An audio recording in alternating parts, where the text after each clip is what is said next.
매주월 어디까지 했나? 폐경생식 비뇨 증후군의 치료에 대해서 폐경생식 비뇨기 증후군의 증상은 여성의 약 50%의 영향을 미친다. 여성들이 의학적인 도움을 필요로 하는 가장 흔한 증상은 건조증, 성교통, 자극이다. 그 밖의 신경 쓰이는 증상으로는 사포로 문지르듯이 그런 느낌, 질환 쪽의 자결감, 질 분비물, 질 냄새의 변화, 여성들의 방광염에 더 취약해진다.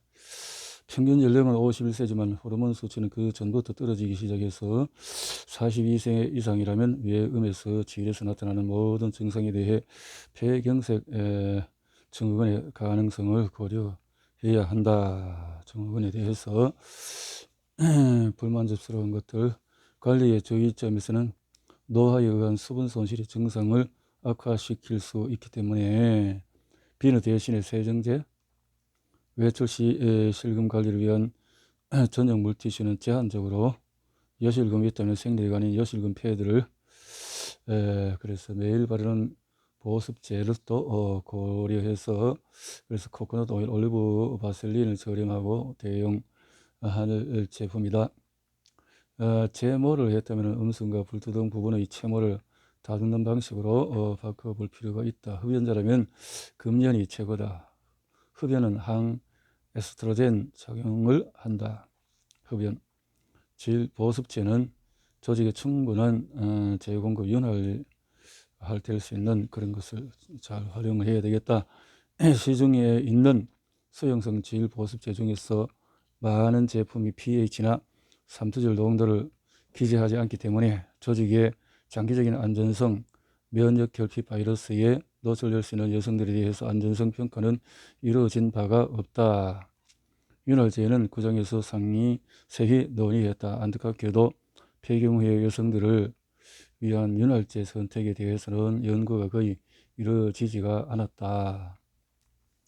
에스트로겐 보충요법은 그럼에도 몇 년 전 이 치료법에 대해서 데이터를 검토하기 위해서 1800건 이상의 연구를 확인했을 때 검토해볼 가치가 충분히 있을 만큼 훌륭한 연구는 44건 뿐이었다. 질 에스트로겐 조직의 글루코겐을 증가시킴으로써 효과를 발휘한다. 미국에서 의약품 등급의 에스트로겐 사용되는 두 가지 호르몬은 에스트라디올과 적합마의 스트로겐이다.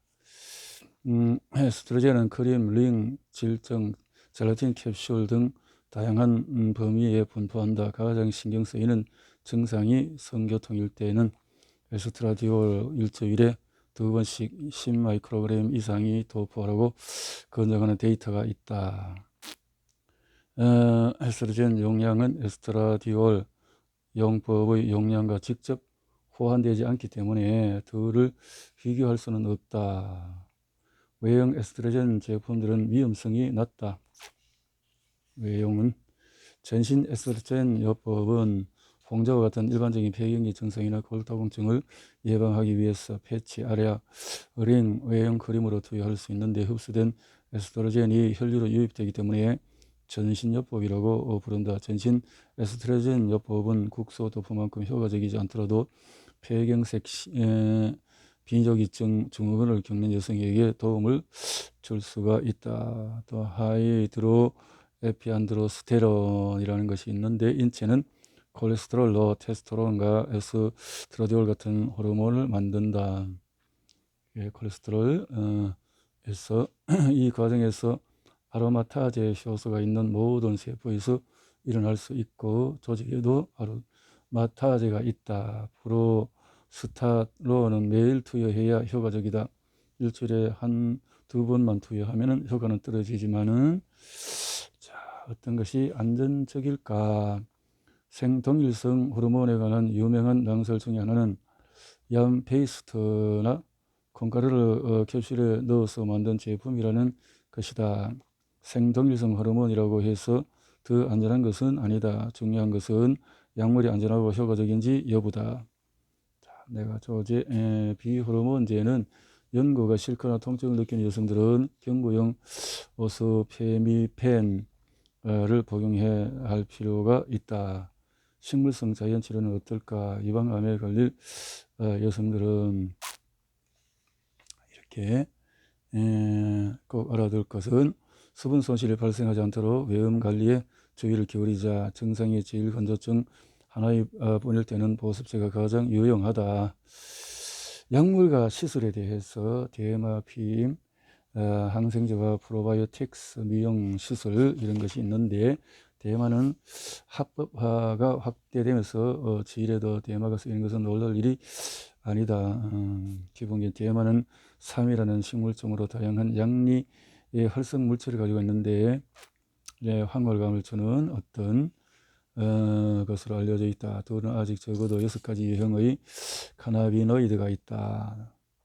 카나비노이드 수용체는 인간 카나비노이드 수용체와 1과 2가 있는데, 수용체를 가지고 있는 이유는 대마를 소비할 수 있도록 진화해서가 아니라 인체가 직접 이렇게 만들어진다.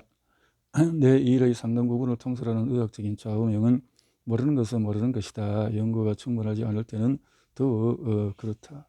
대마는 섹스에 어떤 영향을 줄까? 일부 여성들은 대마가 성경험을 개선한다고 보고한다. 이렇게 연구는 있다. 대마 윤활제는 어떨까요? 윤활제 정보가 부족하면 터무니없는 주장들이 많이 생길 수밖에 없으니까, 또 이것이 정말 그럴까 하는 거, 혈청농도에 얼마나 도움을 줄까 모르면 모른다. 국소적인 효과만 보고 싶다면은 이렇게 테트라하이 카나비놀 도포량을 5ml 이하로 유지하라고 내가 조언하고 싶다. 의료용 대마는 어떨까? 이렇게 위험 요인이 존재할까? 연구된 바가 없다.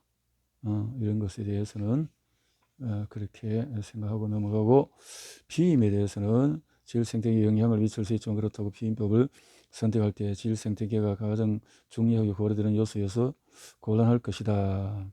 매일 챙겨 먹어야 되는 것이, 그 에스트로겐에 들어간 피임약이 젖성기를 얼마나 이로운지를 따져본들 그다지 의미가 없다. 여러분이 선택한 피임법은 실제로 여러분에게 효과적이어야 한다. 콘돔은 어떨까요?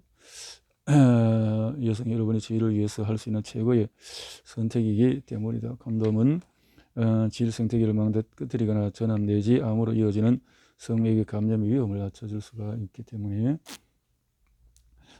도움이 된다. 에스트로겐이 함유된 피임법과 그에 대해서는 몇몇 연구는 에스트로겐이 들어간 피임약이 세균성 질염을 예방한다는 것을 보여주었고, 그것은 아마 유익균이 증가했을 것 때문이라고 본다는 거죠. 세균과 바이오필름은 세균과 곰팡이가 만드는 보호막이며 이것을 통해서 면역체계의 감시를 피하고, 이것은 무엇을 의미할까? 증상이 없는 사람에게는 아무도 없다. 자궁 내 장치를 설치한 상태로 곰팡이 감염이나 세균성 질염을 반복적으로 겪고 있다면 의료인에게 바이오필름 형성을 억제할 수 있는 방법을 묻고 싶을 것이다. 호르몬성 밝혀졌지만은, 자, 호르몬 섹스에 대한 인간 면역 결핍 바이러스 감염에 대해서 세계보건기구는 여기에 대해서 다양한 결론을 내리기를, 이것은 에스트로겐 경구 피임약과는 관련이 없다.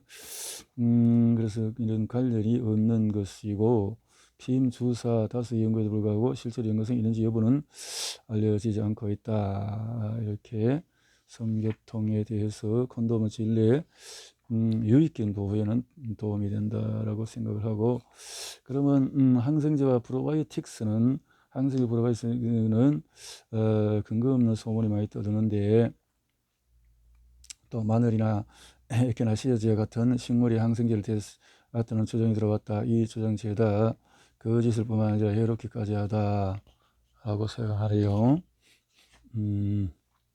항생제를 복용하면 곰팡이에 감염될까?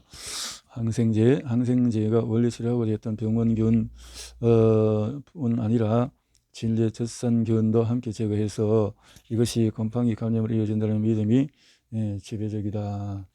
곰팡이 감염을 일으킬 가능성이 가장 낮은 항생제에 있을까?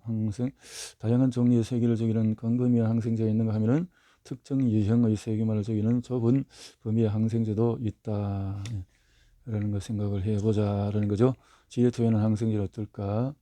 이렇게 프로바이오틱스는 어떨까? 유엔 식량기구 프로바이오틱스, 건강한 사람을 위한 프로바이오틱스, 건강 상태가 좋고 별다른 증상이 없다면 세균을 강화하는 개선할 것 같지는 않다.